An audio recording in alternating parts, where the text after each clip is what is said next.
আমাদেরকে Malaysia transfer করা হবে। তো আমরা যখন না করছি আমাদেরকে অনেক মারধর করতে চাইছিল, ধমক দিচ্ছে, কইতেছে বেশি বাড়াবাড়ি করলে তাহলে ভোট দিয়ে ফেলাই দেবো। আমি এক দালাল না মালয়েশিয়া থাকে, হ্যাঁ তার নাম হলো খুকুন, আর একটা তার নামটা ভুলে গেছি গা।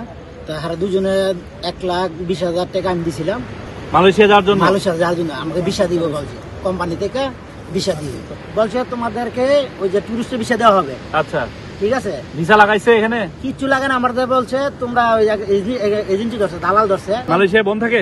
হ্যাঁ, বন্ধু আছে। দুইটা বোন? কারে টাকা দিছো মালয়েশিয়া যাওয়ার জন্য?